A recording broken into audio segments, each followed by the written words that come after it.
दोस्तों नमस्कार, मैं जगन्नाथ गौतम। देश रोजाना यूट्यूब मंच पर आपका स्वागत है।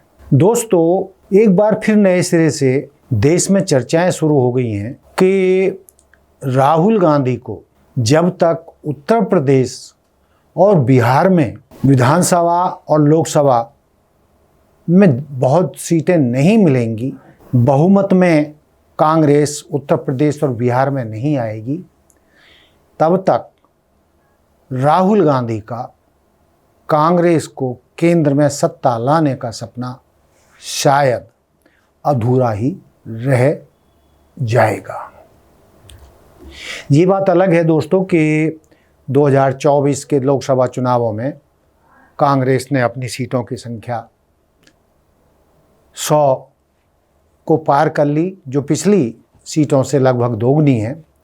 लेकिन दोस्तों, बात इतने से बननी नहीं है। एक क्यों नहीं बननी है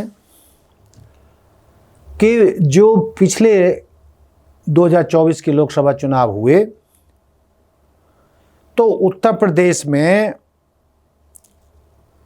6 सीटें, 80 में से 6 सीटें कांग्रेस जीत पाई, वो भी तब जब उसका सपा के साथ गठबंधन था। और यदि हम 2022 विधानसभा चुनावों की बात करें जो उत्तर प्रदेश में हुए थे, उन चुनावों में तो कांग्रेस 403 सीटों में से मात्र 2 सीटें जीत पाई थी, जितना कि मुझे जानकारी है। और उसी तरीके से 2024 के लोकसभा चुनावों में बिहार में 40 में से 40 लोकसभा सीटों में से कांग्रेस के हिस्से में 3 सीटें आई, 3 सीट जीत पाई। और यदि हम 2020 के विधानसभा चुनावों की बात करें जो बिहार में हुए थे, तो उन चुनावों में भी कांग्रेस 243 सीटों में से मात्र 19 सीट जीत पाई थी, उसके 19 एमएलए ही जीते थे। तो कहने का तात्पर्य ये है कि हिंदुस्तान के उत्तर प्रदेश और बिहार 2 बड़े राज्य हैं। उत्तर प्रदेश में 80 लोकसभा की सीटें हैं, बिहार में लोकसभा की 40 सीटें हैं, तो ये 120 सीटें बन जाती हैं। तो दोस्तों, जानकार मान रहे हैं कि जब तक राहुल गांधी उत्तर प्रदेश और बिहार को फतेह नहीं करेंगे, तब तक कांग्रेस का सत्ता में लौटना लगभग नामुमकिन है। यानी केंद्र की सत्ता का रास्ता उत्तर प्रदेश और बिहार से होकर गुजरता है, और बिहार में और उत्तर प्रदेश में कांग्रेस की क्या स्थिति है उसका बयान हमने आपको कर दिया कि विधानसभा में कांग्रेस की कितनी सीटें हैं, उत्तर प्रदेश में कितनी लोकसभा की सीटें हैं, बिहार में कांग्रेस के पास कितनी लोकसभा की सीटें हैं और कितनी विधानसभा की सीटें हैं। और वो भी तब है जब कांग्रेस चुनावी गठबंधन करके चुनाव लड़ती रही है। लेकिन सवाल ये पैदा होता है कि कांग्रेस जब तक उत्तर प्रदेश और बिहार में तीसरे या चौथे दर्जे की पार्टी बनकर चुनाव लड़ती रहेगी, दूसरों की बैसाखियों के सहारे वो सत्ता में लौटना चाहेगी, तो कांग्रेस का केंद्र में लौटना मुश्किल है।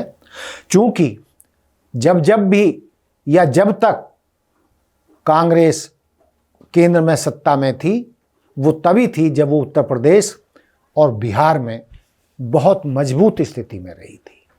तो दोस्तों, इस बारे में जो हमने कल भी एक स्टोरी की थी कि उत्तर प्रदेश में कैसे कांग्रेस को मजबूत किया जाए, तो ये कांग्रेस में भी अंदर खाने चर्चा चल रही है कि कांग्रेस को उत्तर प्रदेश में मजबूत करने के लिए राहुल गांधी के छोटे भाई, चचेरे भाई वरुण गांधी को वहां की कमान सौंप देनी चाहिए।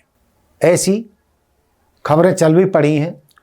तो कांग्रेस जनों का कहना है, बड़ा उत्साह है लोगों में, कांग्रेस जनों में तो बहुत उत्साह है कि यदि राहुल गांधी सब मनमुटावों को दूर करके नेहरू गांधी खानदान के दोनों परिवार को एक करते हैं और वरुण गांधी को उत्तर प्रदेश का कमान सौंपकर जो 2027 में विधानसभा के चुनाव होने जा रहे हैं, यदि वरुण गांधी को कांग्रेस में शामिल करके उन्हें उत्तर प्रदेश का प्रभारी बना दिया जाए और उन्हें उत्तर प्रदेश का सीएम घोषित कर दिया जाए, वरुण गांधी को सीएम घोषित करके कांग्रेस चुनाव लड़े, तो आने वाला जो समय चुनावों के लिए बचा है लगभग 2 साल का, अब 2025 चल रहा है, शुरुआत है, 26 है, तो 27 में जाके यानी लगभग दो साल बाद उत्तर प्रदेश में चुनाव होने हैं। तो कांग्रेस जनों का मानना है, राजनीतिक पंडितों का भी ये मानना है, कई बड़े पत्रकारों का भी ये मानना है कि कांग्रेस को उत्तर प्रदेश में अपने दम पर चुनाव लड़ने के लिए कवायद करनी होगी और वरुण गांधी जैसे मजबूत, कद्दावर, ईमानदार, स्वच्छ छवि के नेता को यदि कांग्रेस उत्तर प्रदेश की बागडोर संभलवाती है, सौंपती है और उन्हें उत्तर प्रदेश का भावी सीएम घोषित करती है, तो दोस्तों कांग्रेस के लोग मान रहे हैं, कई कांग्रेस के नेता कह रहे हैं कि उत्तर प्रदेश में कांग्रेस नए सिरे से मजबूती से उभरेगी और वो किसी के पिछलग्गू नहीं रहेगी। वरुण गांधी में इतनी काबिलियत है, वह युवा हैं और वो किसी से डरते भी नहीं हैं। सत्ताधारी दल के किसी भी बड़े से बड़े नेता से वो नहीं डरते हैं, उन पर कोई आरोप नहीं है, उन पर कोई दाग नहीं है। और राहुल गांधी को चाहिए क्या? इतना मजबूत नेता उन्हें यदि उत्तर प्रदेश में कांग्रेस को बुलंदियों पर पहुंचाने के लिए मिलता है, तो कांग्रेस जन मान रहे हैं कि राहुल गांधी को तुरंत सार्वजनिक रूप से घोषणा करके वरुण गांधी को कांग्रेस में तुरंत शामिल कर लेना चाहिए। ऐसी खबरें चल भी रही हैं और यदि इन खबरों में सच्चाई है और कांग्रेस के बड़े राष्ट्रीय अध्यक्ष तक उनको शामिल करने की बातें कह चुके हैं, इसमें मैं दोहराऊंगा नहीं। उत्तर प्रदेश के नेता भी, केंद्र के नेता भी और बहुत सारे कांग्रेस के बड़े बड़े दिग्गज इस बात से सहमत हैं कि वरुण गांधी को कांग्रेस में शामिल कर लेना चाहिए और उनको उत्तर प्रदेश कांग्रेस की बागडोर सौंप देनी चाहिए। और ये ही नहीं, उनको भावी सीएम उत्तर प्रदेश घोषित करके कांग्रेस को चुनाव लड़ना चाहिए, क्योंकि जब तक कांग्रेस दूसरे दलों की बैसाखी पर चुनाव लड़ती रहेगी, उनसे सीटें भीख में मांगती रहेगी, तब तक कांग्रेस जिताऊ पार्टी उत्तर प्रदेश में नहीं बन सकती। ये तो रहा उत्तर प्रदेश का मामला। दोस्तों, इसी तर्ज पर मैं बिहार की भी बात कर रहा हूं और बिहार में तो इसी साल के अंत में दिसंबर तक चुनाव होने हैं। तो बिहार की भी स्थिति ऐसी ही है कि बिहार में भी कांग्रेस को कुछ कड़े कदम उठाने पड़ेंगे, मजबूत फैसले लेने पड़ेंगे और तीसरे चौथे दर्जे की पार्टी न रहकर अपने दम पर, अपनी शर्तों पर बिहार में भी उन्हें चुनाव लड़ना पड़ेगा।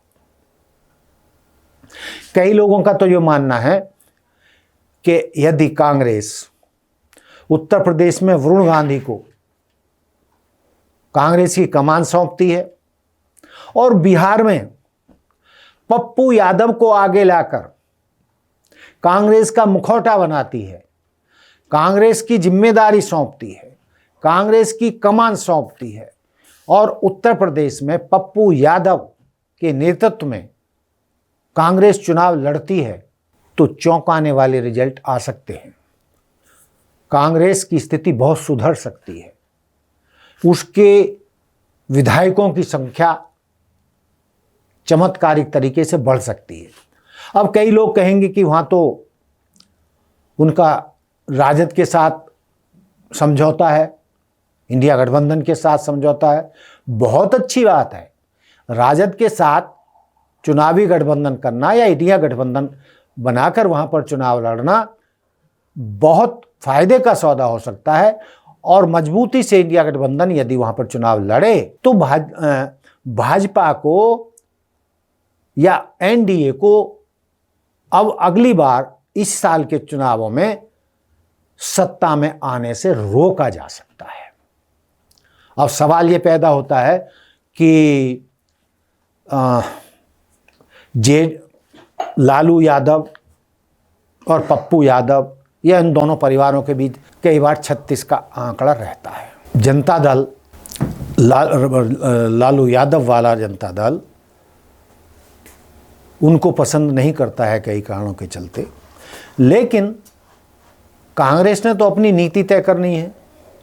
लालू यादव या उनका परिवार पप्पू यादव को पसंद करे या ना करे, लेकिन ये कांग्रेस का अपना फैसला है कि कांग्रेस वहाँ पर पप्पू यादव के नेतृत्व में चुनाव लड़ेगी और जो कांग्रेस फैसला करती है गठबंधन में तो वो लालू परिवार को मानना चाहिए, राष्ट्रीय जनता दल को मानना चाहिए और उन दोनों में मिलकर समझौता भी कांग्रेस को कराना चाहिए, पप्पू यादव और लालू परिवार में। चूँकि हम पहले ही कह चुके हैं और सब जानते हैं कि राजनीति में कोई स्थायी दोस्त या दुश्मन नहीं होता। चूँकि इस बात में दो राय नहीं है कि पप्पू यादव बिहार में एक मजबूत नेता हैं और वो लोकसभा में अपने दम पर चुनाव जीतने में सफल रहे, दबंगई से राजनीति करते हैं, दबंगई से चुनाव लड़ते हैं।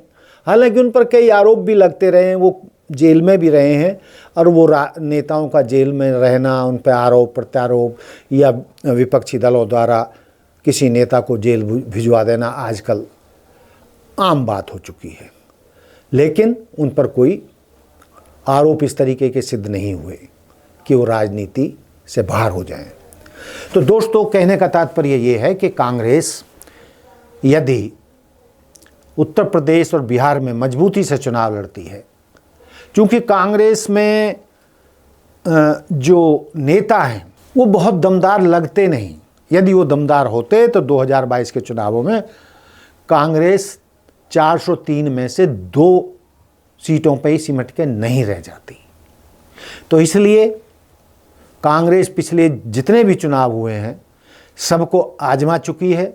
तो कांग्रेस जनों का मानना है कि कांग्रेस और राहुल गांधी इस बार वरुण गांधी को आजमाएं, उनकी स्वच्छ छवि और मजबूत उनकी राजनीति का कद का फायदा कांग्रेस उठाए और बिहार और कांग्रेस में मजबूती से चुनाव लड़े तो कांग्रेस देश में नए सिरे से आगे बढ़ सकती है और विधानसभा, दोनों प्रदेशों के विधानसभा चुनावों में भी वो एक मजबूत बड़ी ताकत के रूप में उभर सकती है और इतनी बड़ी ताकत में उभर सकती है कि अपनी शर्तों पर सत्ता के लिए खेल कर सके।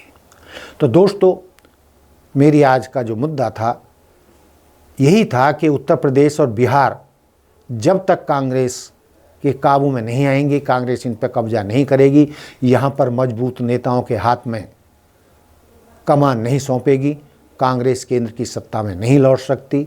और जैसा कि मैंने शुरुआत में कहा कि उत्तर प्रदेश में वर्तमान में वरुण गांधी से ताकतवर कोई नेता ऐसा नहीं लग रहा जो योगी आदित्यनाथ को टक्कर दे सके।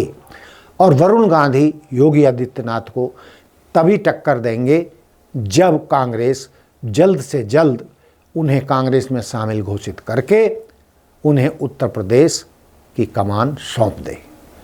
और बिहार का मैं बता ही चुका हूं कि वहां पर पप्पू यादव जैसे मजबूत नेताओं को सामने लाकर कांग्रेस चुनाव लड़े तो ये हालात हो सकते हैं कि कांग्रेस को बहुत फ़ायदा पहुंचाएं। लेकिन कांग्रेस नेता तो कम से कम ऐसा चाहते हैं, कांग्रेस कार्यकर्ता भी ऐसा ही चाहते हैं कि जो मैंने अपने इस एपिसोड में, वीडियो में आप सबके सामने बातें रखी हैं, यदि कांग्रेस आला कमान उन पर अमल करे और 2027 को उत्तर प्रदेश में होने वाले विधानसभा चुनावों की बागडोर वरुण गांधी को जल्दी से जल्दी सौंप दे और डिक्लेयर कर दे कि उत्तर प्रदेश में यह हमारे भावी सीएम होंगे यदि कांग्रेस चुनाव जीतती है। बेशक इस घोषणा से सपा को परेशानी हो सकती है, यानी गठबंधन को थोड़ी परेशानी हो सकती है, तो हुआ करे। कांग्रेस के पास खोने के लिए क्या है? जब पिछले 2022 के विधानसभा चुनावों में 403 सीटों में से मात्र 2 सीटें जीती थीं, तो फिर कांग्रेस को कोई जोखिम लेने में क्या तकलीफ है? उसके पास खोने के लिए कुछ नहीं है। वरुण गांधी को कमान सौंपने के बाद वो पाएगी ही पाएगी, घाटे का सौदा नहीं रहेगा। तो दोस्तों, ये था मेरा आज का मुद्दा। देखते रहिए देश रोजाना। जय हिंद, जय भारत, जय संविधान। नमस्कार। हमारे साथ जुड़े रहने के लिए सब्सक्राइब करें देश रोजाना के YouTube चैनल को और नई वीडियो की नोटिफिकेशन पाने के लिए बेल आइकन जरूर दबाएं। अगर आप ये वीडियो Facebook या Instagram पर देख रहे हैं तो पेज को लाइक और फॉलो जरूर करें और ज्यादा से ज्यादा शेयर करें।